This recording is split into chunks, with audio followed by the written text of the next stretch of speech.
Finally marking the conclusion, I, Sair here in front of you. Well, before starting the conclusion, I would like to thank and acknowledge the kind supervision of Professor Abdul Hakbin. Basically, the research proposal was put forward, and it was then worked, and it was then extended by the works by which we have done. So it lead this work to all this conclusion. Now, coming to the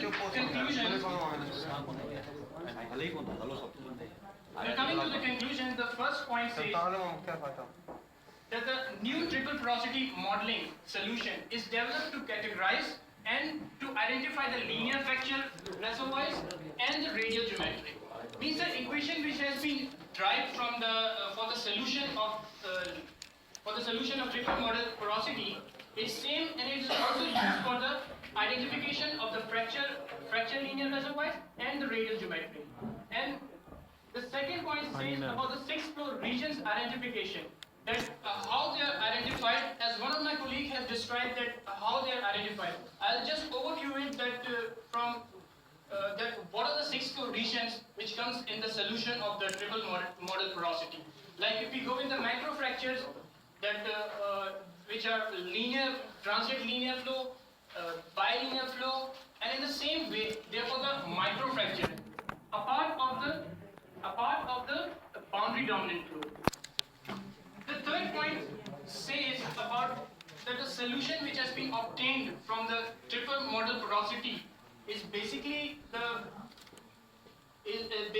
applicable for the gas flows and for the shell gas reservoirs.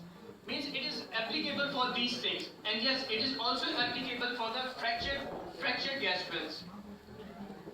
The last point and the most important point, which is the most important point, it's another point of the conclusion, but not the least. So the main important point is about this, that our main concentration about all of our work which we have done by our team is basically consideration of the heterogeneity in reservoir. That if we go back in the simulation, if the conventional simulation, that what they have did is about that they have just considered the ideal situation. What was the ideal situation? Like considering of the homogeneous properties in the reservoir. So what we have done, what we have changed is basically about we have changed that consideration, and we take that heterogeneity properties in the reservoir. Now, coming to the recommendations, actually our work is based on the assumptions, like of sequential flow. Like what are the sequential flow from the low permeable zone to the high permeable zone.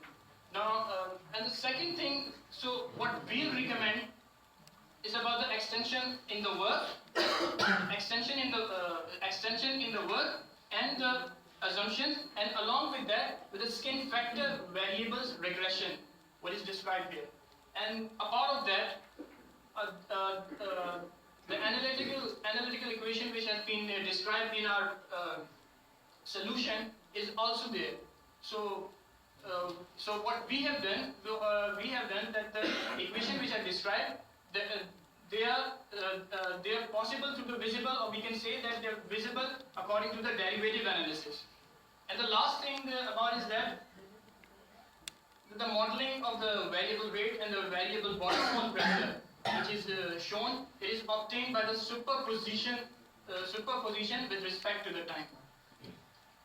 Well, this was all about